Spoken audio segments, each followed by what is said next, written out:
rester avec nous et puis surtout bienvenue à ceux qui nous retrouvent. Nous sommes en direct du salon du MIF Expo et nous revenons à un tour de table d'exception. Je vais vous les représenter, en tout cas pour ceux qui arrivent. Nous avons Jennifer Maumont, cofondatrice de la marque Jules et Jen. C'est une marque de maroquinerie. Nous avons monsieur Alain Belloir, dirigeant de Lorosso, une marque de bijoux français, n'est-ce pas?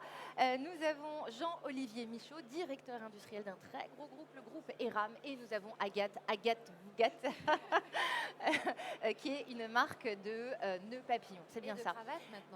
Et de cravates. Alors on va y revenir. Juste avant la courte pause, nous avions évoqué le sujet de l'économie, n'est-ce pas? C'est un sujet qui revient souvent quand même lorsqu'on parle de Made in France. Et justement, du coup, je vais vous poser la question, Alain Belloir, vous par exemple, est-ce que le sujet de l'économie, avant de vous lancer dans la création de votre entreprise, vous l'avez beaucoup étudié ou est-ce que vous êtes lancé en plus par passion, en laissant un peu parler votre cœur?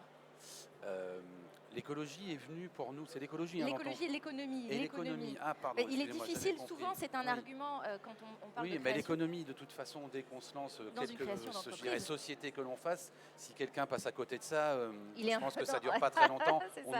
L'économie nous rattrape très rapidement. Donc c'est vraiment un sujet, oui, qui se prépare évidemment avec des business plans qu'on essaye de faire au mieux et qui ne sont pas toujours évidents. Et on s'aperçoit parce que les consommations changent, on en a parlé tout à l'heure. Donc effectivement, nous, on avait par exemple, si je prends mon entreprise donc, qui existe depuis une douzaine d'années maintenant, on s'est tourné énormément vers les professionnels au démarrage, c'est-à-dire revendre à des professionnels. Maintenant, on a un mix beaucoup plus équilibré, quasiment 50-50 entre de la vente aux particuliers par le biais de notre magasin en propre ou des salons comme le Made in France, et toujours du professionnel et le site internet, oui, bien sûr. Alors c'est vrai que j'ai pas encore le site internet beaucoup en tête, parce que pour nous c'est quelque chose qui est venu très tardivement. C'était pas notre priorité entre guillemets. Alors juste un petit mot quand même sur les bijoux que vous créez. Je crois que vous en avez au poignet, n'est-ce pas? Oui, c'est un bracelet mixte homme-femme, parce qu'il a la particularité, je ne parle pas de l'esthétique, mais d'être entièrement réglable. Donc ce réglage nous permet de couvrir toutes les tailles de poignet, et ce n'est pas un réglage définitif. Et ce réglage nous a permis d'ailleurs d'obtenir une médaille de bronze au concours Lépine cette année, en 2019. Là. Chic. Voilà, oui, ça fait chic, c'est une petite brochure, voilà. Et donc ce bracelet-là qui se décline dans différents types de cordons, que l'on fait fabriquer en France bien sûr, différentes coloris et différentes formes de fermoirs, permet comme ça de s'adapter à tout le monde. Voilà.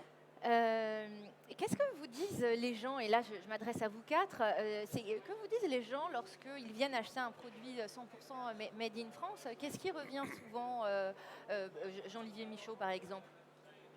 Beaucoup de fierté, l'impression de servir l'économie du pays, c'est ça l'image qu'on nous renvoie. Et encore plus avec ce type de produit qui est assez innovant, puisque en plus de servir l'économie, on sert aussi l'écologie. C'est ça aussi, l'avantage compétitif de ce type de produit. Jennifer, vous aussi, le servir l'écologie, ça revient souvent. En tout cas, vous, que vous disent vos clientes et puis clients aussi, je suppose. Vous faites des matériaux pour femmes et hommes. Voilà. Ouais. Nous, ils nous disent enfin un prix accessible en France. Voilà. Parce que parfois... On va réajuster le micro, Jennifer. Merci. Oui, ils nous disent enfin un prix accessible en France. Voilà ce qui revient le plus souvent pour notre maroquinerie. Mais en fait, vous tordez le cou un petit peu à ces préjugés, non? Tous les quatre même, d'ailleurs. Finalement, acheter des produits fabriqués en France est un petit peu moins excessif que ça ne l'était il y a 20 ans? Ou je dis une grosse bêtise peut-être, hein?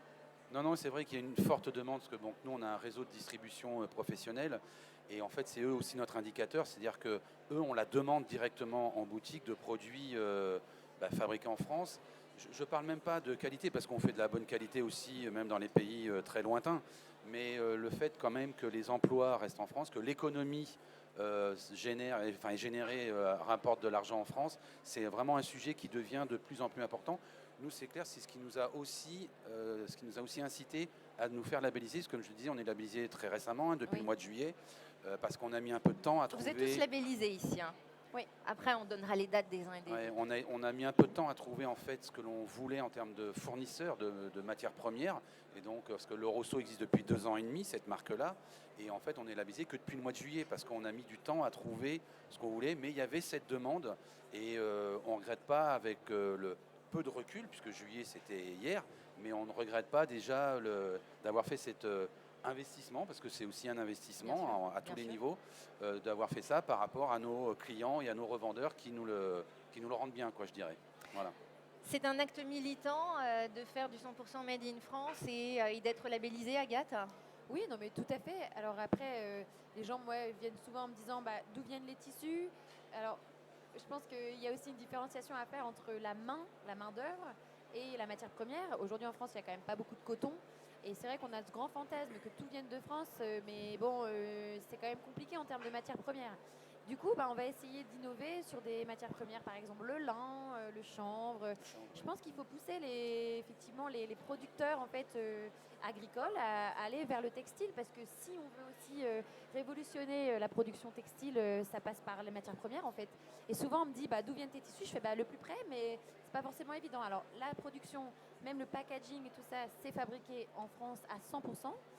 Après, les matières premières, je fais un appel à tous les agriculteurs qui veulent se lancer dans le chanvre. Qu'ils l'entendent, exact. Voilà. Jean-Olivier Michaud, en parlant d'actes militants, vous pensez aujourd'hui, puisque vous travaillez pour un très gros groupe, vous pensez que les grosses entreprises aujourd'hui n'auront pas d'autre choix que de s'engager aussi sur cette route, parce que vous n'êtes pas très nombreux encore, hein, les gros groupes investis réellement dans le Made in France? Je pense que oui, et particulièrement dans l'univers de la mode. La mode s'est beaucoup délocalisée ces dernières années et aujourd'hui le consommateur fait de plus en plus attention. Donc il faut être capable de répondre à cette demande. Et j'ajouterais par rapport à votre point précédent qu'au-delà de l'acte militant, il y a aussi un vrai intérêt industriel. C'est-à-dire qu'en produisant en France, par rapport à des productions délocalisées, on peut aller beaucoup plus vite. Parce qu'en fait, on n'a plus les durées de transport. Aujourd'hui, quand vous achetez des produits pas chers, vous allez les faire voyager en bateau pour que ça coûte pas cher non plus. Vous ne les faites pas voyager en avion. Donc ça veut dire que vous allez prendre des temps de transport qui sont très très longs. Quand on fait tout en France, en fait, on n'a pas tous ces temps-là. Ce qui veut dire qu'on peut être très très réactif pour réassortir les magasins. Et ça, c'est un vrai axe de différenciation sur lequel nous aussi, on essaye de se positionner en tant que fabricant. Alors, je vous ai tous vu hocher oui, la tête. Que, voilà, nous, dans le bijou, il faut être clair, on Alain, est le seul déjà à être labellisé en bijou fantaisie, être labellisé Origine France Garantie. Et c'est vrai que moi, je me bats contre des groupes, il faut être clair, ils fabriquent tous en Thaïlande ou ailleurs. Par contre, moi, dans la relation que j'ai avec mes clients, moi, par contre, j'ai un réassort qui est de l'ordre de 5 jours. Où eux, comme ils ont fabriqué 3 mois à l'avance, plus le transport, plus quand il y a du réassort, impossible. Ça, voilà. On vous prépare la collection 2022, oui d'accord, mais c'est maintenant qu'on a ça. Donc c'est avec ces arguments-là qu'il faut se battre et réussir. Et il n'y a qu'à voir le nombre de visiteurs sur le salon. Plus ça va, plus les visiteurs sont attendus. Plus le consommateur est de plus en plus informé, et heureusement, et l'étiquette, comme vous disiez, devient vraiment très très important. Pas très bien. Petit problème de micro. Ouais.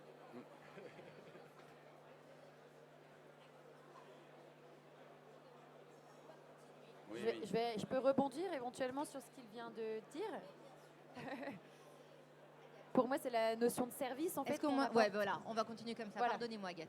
Oui, pour moi, c'est vrai qu'il y a aussi un autre argument, c'est la notion de service, c'est-à-dire la proximité, le fait de connaître ses distributeurs, de pouvoir aller les voir tous les ans, même 2 fois par an. C'est quand même plus facile d'aller voir ses voisins. C'est plus humain. Mais oui, bien sûr. Et je pense que ça fait plaisir aux gens. Ça nous fait plaisir de rendre service à nos voisins. Ça nous fait plus plaisir de travailler avec des Français.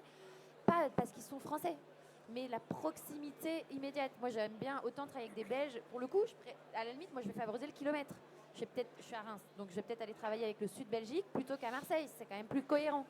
C'est pas une histoire de patriotisme, c'est une histoire de proximité, en fait, de kilomètres. Pour moi, c'est ça.